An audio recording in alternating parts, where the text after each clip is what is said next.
Ayan, nag-assignment lang kami. Good afternoon. 1 o'clock na. Nag-lunch na rin kami. At gumagawa na siya ng assignment. Aray ko naman. Sorry, palaging napipit. Yun. Tapos, para mamaya wala na siyang gagawin. Strategies. Ano yun? S? I-E-S. Ba't may Y? Tanggalin mo yung Y. Dali na. Hello, I'm okay now. Tingnan niyo, oh. Grabe, kakagigil ka, baby. Ay, no biting. Hello, sabi mo. Hello, I'm okay na. Sabi mo. Kita niyo ba ka? Sabi ba ka? Ay, alala. Pop. Kagigil to, grabe. May so kagigil. Kagigil, Almond. Ay, no biting. Shh. No biting. Dila lang. Ay, no biting. No. Naalis kami, kaso ang lakas ng ulan. Patila muna ng konti. Hindi na ako nag-plancha, katamad. Okay na yan, mag-iipit na rin naman ako mamaya. Yan, gamit ko pala yung yung binigay ni Sis Annie na Wet n Wild na Photo Focus Foundation. And maganda siya. Medyo maputi sa akin, pero ang ginamit ko kasing powder, yung bigay naman ni nila Sis Honey and Gines ng HG Squared sa YouTube channel. Yung NYX no filter, ganyan. So, mas dark ng konti. Kaya, okay lang kung maputi yung foundation. Dark naman yung powder. Tapos, trinay ko din yung yung Physicians Formula na bronzer. Hindi ko alam kung paano gumamit nun. Nilagyan ko lang dito. Hindi ko sure kung paano. Tapos, highlight ng konti. Ewan ko kung na-highlight lang yung ko, yung tigyawat ko dyan. Pero, ewan ko, di talaga ako marunong kung paano maglagay ng ganun. Trinay ko lang. Tapos, yung bigay din ni Tita Vanji na Benefit na ka-brow na para sa kilay. Tapos, lip tint ng RMK. Yan. Ano pa ba? Wala na. Diba? Puro sponsor ang aking nasa muka. Pera lang itong lip tint. Tapos, hindi. Pera lang din yung mascara. Kasi binili ko yan, yung Maybelline. Yun lang. Pero, sa ngayon naman okay. Tapos, sando lang kahit umuulan. And mag-slippers lang ako. Yun lang. Ang sakit ng ko. Ito. Ayan. Yan nag-start ang masakit. Kasi, ayun kada nung nag-toothbrush nga ako kanina, hirap pag nasasangga. Kasi nga yung wire makapal na, as diretso na dito sa dulo. Kaya yun. Ang sakit.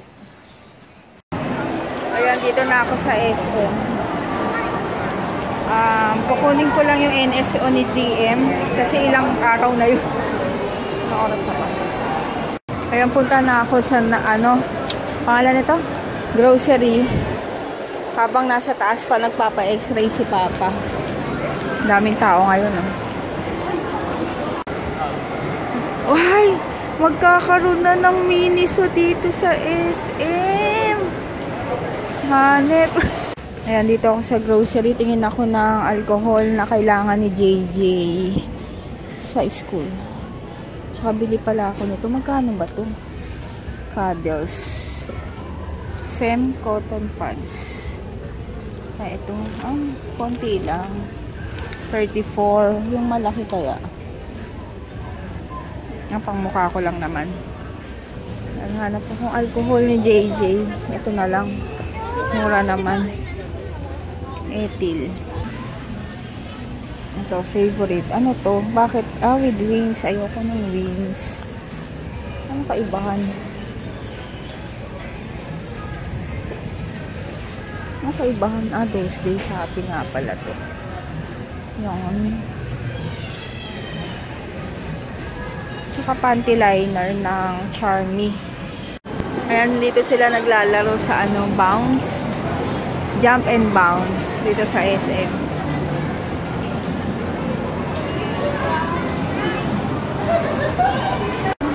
Ayan, bibili kami dito sa ng lumpia na fresh 60 with special. Ito wala.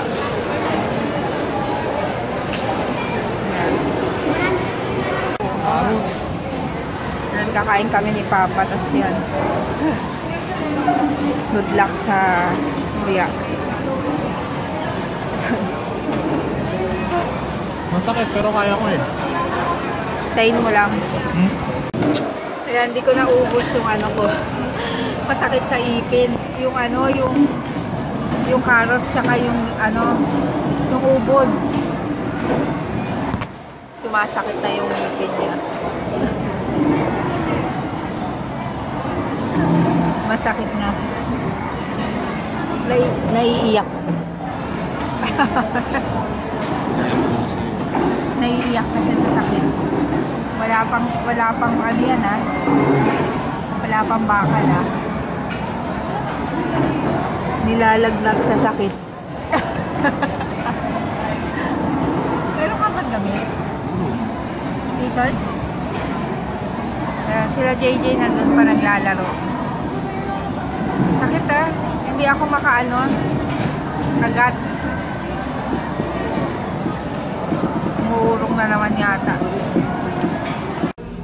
Nandito kami ulit sa Marikina, sa Reds. Aray! Ow! Ay, ako? No. Oh. Ito. Sa Reds. Masarap yung mga pagkain dito.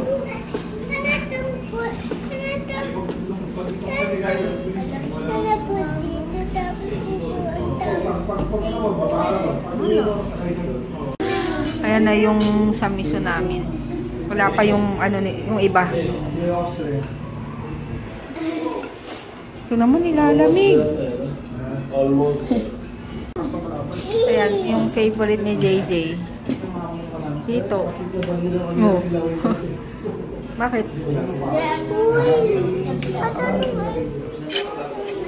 Ito yung iced tea mo. Wala pa yung iba. Yan, nag-order din kami ng sinantol. Ano lasa? Maasim? First time kong makakakain ito. Sinantol. Dito yung Kalye Lila. Tapos yung Artist Boutique doon. Mama, sa susunod dito tayo. Ha? Yan tayo. Ayan, binilan ko si DM nung may trace. Ito Ay muna. Hindi ganyan ang paghawak. Ito, idalaga to. Yan. O, dali. Dito. Dali na, ito na muna. Tingnan nyo siya, magaling. Ano mo? Ipatong mo ganyan yung kamay mo. Go. Ayun, papakita ko lang yung mini haul ko. Mama, ano to? Nest. Kaya bumili ako nitong Vitres na heat protector. Heat protect. Para kapag nagpa-plancha. Yun, lalagyan ko muna nito. Ano to? Tapos, Mama, ito, ano to? panty liner na Sister Owl. Panty liner. Ano to? Owl. Tapos, ito, para sa go bag ni JJ. Para dun sa, ang tawag dito? Pag nag-earthquake. Ano to letter? Yan. Anong letter yan? Tingnan mo. B? Ha? No? Ano? P! Ay? P. Tapos, Ano? ito, sa akin to, yung cotton. Pencil? Pencil. Tapos, ano ba ito? Ano to? Tuyo. Bumili akong tuyo kanina. Ito. Ano to? Tingnan mo. Parrot. Tapos, favorite kong napkin, Those Days. Diba, mura lang yan. Tapos, ito, para sa go bag din ni JJ. Ano to? Kailangan din kasi Mama, niya. ano to? And, ito, Mama, gata. ano to? Para in case Mama, na, kailanganin ko, meron na naman ako. Tapos, yun lang. Ito, Koji-san. Ayan, tatry ko ulit siya. Ginamit ko na siya dati, pero magtatry ulit ako.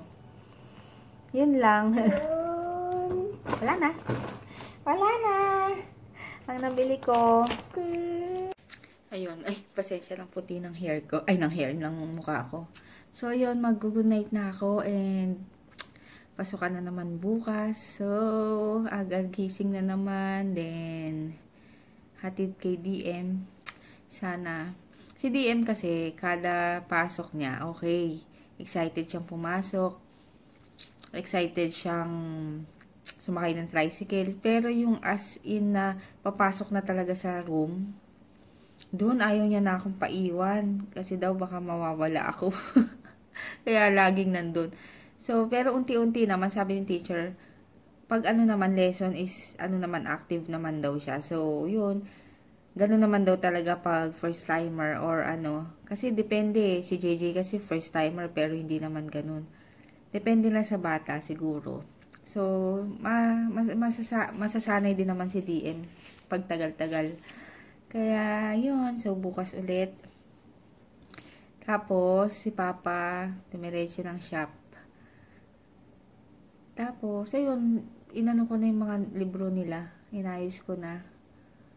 Kaya, yun, mag-good night na ako. Ang sakit ng ano ko talaga, ng lockjaw ko. Ay, tsaka yung ngipin ko, sumasakit na naman. Hindi nga ako makanguya. Wait, asan yung tinake out namin kanina? Ah, nandun pala. Hinahanap ko. Nag-take out na lang pala ako nung salmon, sinigang na salmon sa sampalok. Para bukas yun ang ulamin namin. Hindi na ako mamroblema. Kasi minsan sa Talipapa wala pa yung nagtitinda pag pauwi na kami. So, ayun. Tapos, hindi nga ako nakakain kanina yung merienda namin ni Papa. Kasi super matigas yung yung carrots tsaka yung ubod. Kaya sabi ko kay Papa, take out ko na lang. Pero kakainin ko pa rin yung merienda. Bukas, bago kami pumasok. Ang sakit siguro humihigpit na naman siya. Kasi, last time naman okay na. Muli ako. Kasi nga lang, ito, pinalitan ng brackets, ng wire na mas makapal. Ay, talaga. Tapos si Papa, babalik siya ng Tuesday. Sa dentist. So, kakabitan na siya ng braces. Tapos, siya na lang kasi may pasok nga kami. Siya na lang pupunta. Good luck sa kanya. Sabi niya, hindi niya daw iindahin yung sakit. Malakas ang kanyang pain tolerance. Kaya, sabi ko sa kanya, tignan natin. Good luck. Kasi iba talaga. Alam niyo yun, di ba? Iba talaga pag sakit sa ipin. Kagaya nung pag wala kayong brace, diba? Masakit yung ipin nyo, or bulok, ganyan. Di ba ang sakit-sakit, tapos parang pati ulo nyo, masakit, lahat na lang, apektado, kasi nga yung nerve. Kaya, Diyos ko, talagang tiis-tiis talaga. Kasi may problema. Maayos yung ipin ni Papa, pero yung sa taas, yun, ayusin din. Maayos. Yung sa taas, ayusin. Tapos yung sa baba, kompleto pa ipin nun. Walang bunot, walang sira yung sa baba. Pero yung sa taas meron. Kasi na-aksidente siya dati. So, ayun. Yun lang. Wala na akong sasabihin pa na iba. Mag-ayos na lang ako ng ng gamit namin para bukas. Sige, good night. See you tomorrow.